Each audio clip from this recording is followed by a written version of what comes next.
نحمدہ ونصلی علی رسولہ الکریم اما بعد فاعوذ باللہ من الشیطان الرجیم بسم اللہ الرحمن الرحیم۔ مومن وہ ہے جو اللہ سبحانہ و تعالیٰ کے حکم اور اللہ سبحانہ و تعالیٰ پر ایمان لاتا ہے، اور جو اس کے علاوہ حکم جانتا ہے یا اللہ جانتا ہے، سچی بات ہے اللہ ہی جانتا ہے کہ وہ اللہ والا نہیں ہے۔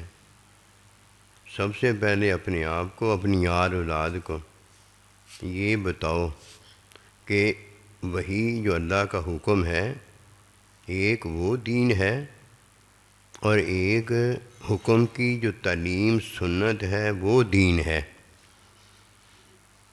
اس کے علاوہ دو چیزیں ہیں، ایک وہ ہے جو مومن ہے اور ایک وہ ہے جو مومن بھی ہے اور اس کے پاس دین کا عمل بھی ہے۔ یہ دین کا عمل میرا اور آپ کا ہے، اسے دین کا عمل اس لیے کہا جاتا ہے کہ یہ مومن نے کیا ہوتا ہے، اور ایک مومن کے پاس حکم کی تعلیم کی سمجھ ہے۔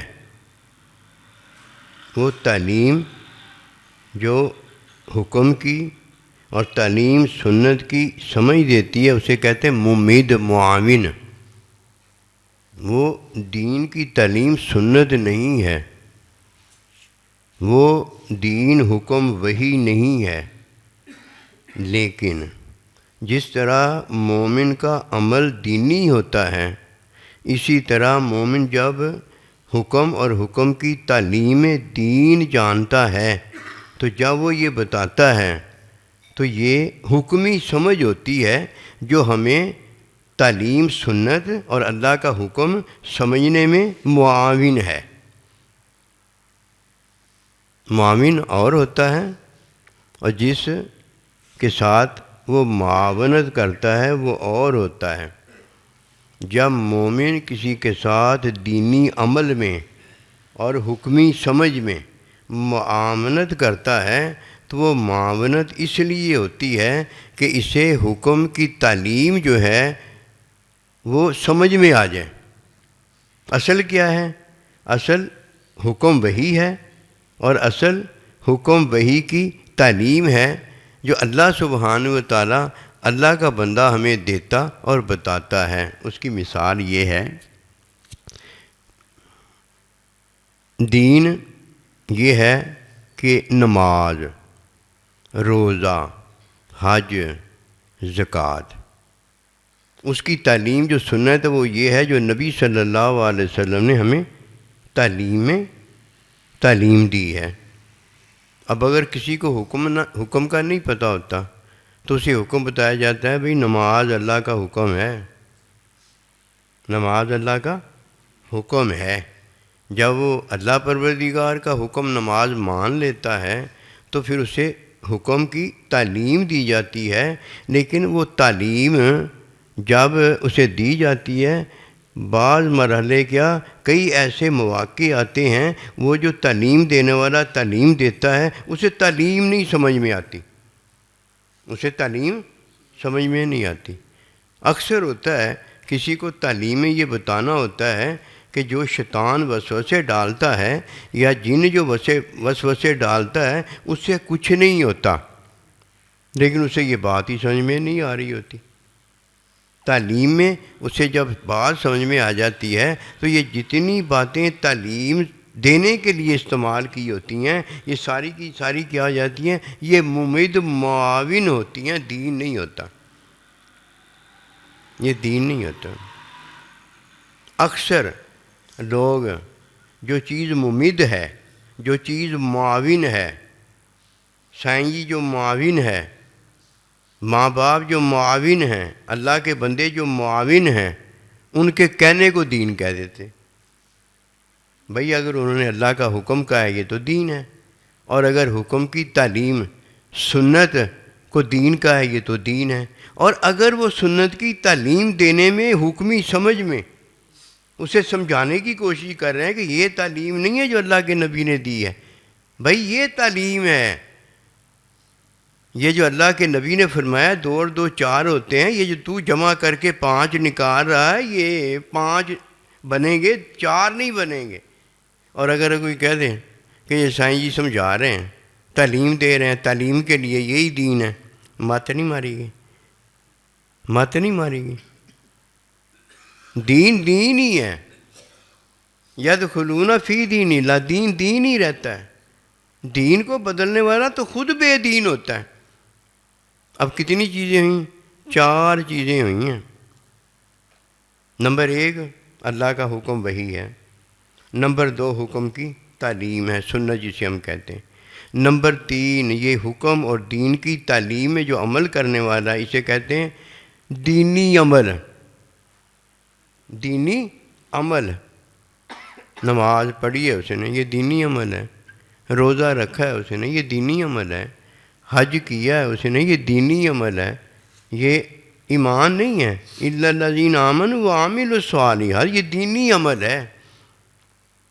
اور جب اس کے استاد نے سنت تعلیم اسے دی تھی، اس وقت اس نے جو سمجھایا تھا اپنی حکمی سمجھ میں، اپنی حکمی سمجھ کو دین کی تعلیم کے لیے معاون بنایا تھا۔ کیا بنایا تھا؟ معاون بنایا تھا۔ اب اگر کوئی معاون کو کہہ دے یہ وہ کیا، تعاون پھر کس نے کیا؟ معاون کون بنا؟ معاون کوئی اور ہے، معاون کوئی اور ہے، اس کا تعاون کوئی اور ہوتا ہے، اور تعاون میں جس کا بھلا ہو جاتا ہے وہ کوئی اور ہوتا ہے۔ ایسے ہی ہے نا، یہ تو نہیں ہو سکتا معاون جو ہے وہ تعاون ہو جائے۔ اس نے سہارا اس کو دیا تھا، یہ معاون تھا، سہارا ہاتھوں سے دیا تھا، یہ معاون تھا، اور اس کا بھلا ہو گیا، اور جو وزن نیچے پڑا ہوا تھا اس کے سر پر آ گیا، تو جس کا بھلا ہوا ہے وہ بھلا لینے والا ہے۔ 3 چیزیں ہو گئی نا، ایک معاون ہو گیا، ایک اس کے ہاتھ ہو گئے، اور ایک جس کی وہ معاونت تعاون جس سے کر رہا ہے وہ اللہ کا بندہ ہو گیا جس کے سر پر وہ وزن آ گیا۔ اس طرح ہر بات کی سمجھ ہے۔ جب کبھی کوئی بیمار ہو جائے نا تو فوراً جس چیز سے بیمار ہوا اس کو روک دے، کیوں؟ بات نزدیک ہی ہوتی ہے۔ مثال میں اپنی دے رہا ہوں آپ کو۔ میں نے آج نے کل جب روزہ کھولا نا تو کوئی چیز تھی وہ میں نے کھائی، میری طبیعت خراب ہو گئی، گلا میرا خراب ہو گیا، گلے سے نا ٹیمپریچر وغیرہ یہ بھی میں محسوس کرنے لگا، طبیعت یعنی اپ سیٹ سی ہو گئی۔ میں نے غور کرنا شروع کر دیا، ہمیشہ یہ آج کی عادت ہے، یتفکرون فی خلق السماوات، کہ میں ٹھیک ٹھاک تھا نا تو میں نے کیا کھایا ہے جس کی وجہ سے کوئی علت سبب بنا ہے۔ پھر میں نے سوچا میں عاجز دیسی گھی استعمال کرتا ہوں، انہوں نے وہ جو پیس بنائے ہیں نا وہ گھی میں بنائے ہیں، یعنی آئل میں بنائے ہیں، یہ وجہ ہوگی۔ میں نے کہا مجھے نا آئل وغیرہ میں نہ دیا کرو چیز، مجھے میری روٹین کے مطابق دے دیا کرو۔ لیکن میں عاجز نے یہ سوچا تھا کہ یہ مسئلہ بنا ہے، اگر یہ مسئلہ ہوتا نا انشاءاللہ دوبارہ مرض بھی نہ بڑھتا اور مرض ٹھیک ہو جاتا۔ عصر کے بعد اللہ تعاون کرتا ہے نا، ایک دم مجھے ڈکار آیا اور اس میں میں نے سرکہ کھٹاس محسوس کی۔ میں نے بنانے والے کو بلایا، میں نے کہا میری بات سنیں، آپ نے سرکہ تو نہیں کل استعمال کیا تھا یہ پیس بنانے میں؟ کہا ہاں۔ میں نے کہا یہی بات ہے، کیونکہ سرکہ ہوتا ہے کھٹا، ایسیڈیٹی ہوتی ہے نری کی نری، اور جن کے معدوں میں تذابیت پہلے ہی ہوتی ہے نا ان کے لیے مسئلہ بن جاتا ہے۔ اس کے بعد میں نے کہا حالانکہ ان کا بھی ارادہ تھا میرا بھی ارادہ تھا وہ پیس دوبارہ کھانے کا کہ وہ ٹھیک رہتا ہے، فوراً میں نے کہا اب نہیں وہ میں نے پیس کھانا، اگر سرکے کے بغیر تیار کیا ہے نا تب میں کھا لیتا ہوں، کہ وہ ابھی تیار نہیں ہے، کل تیار کریں گے۔ لیکن میں آج رک گیا، گلا ماشاءاللہ اب ٹھیک ہوتا جا رہا ہے. اور اگر میں عاجز یہ غور و فکر نہ کرتا تو میری صحت خراب ہوئی تھی اور مرض بن گیا تھا. اب کیا ہوتا؟ مرض میں اضافہ ہو جاتا، وہ بیماری بن جاتی.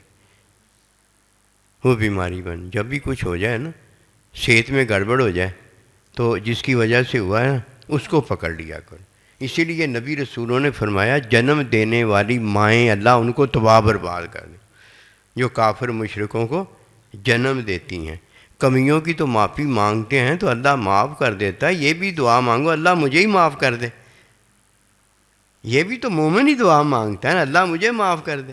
جب اللہ مومن کو معاف کرے گا اس کے عیب کو دھو دے گا، نہ عیب رہے گا نہ برائی جنم دینے والی ماں رہے گی.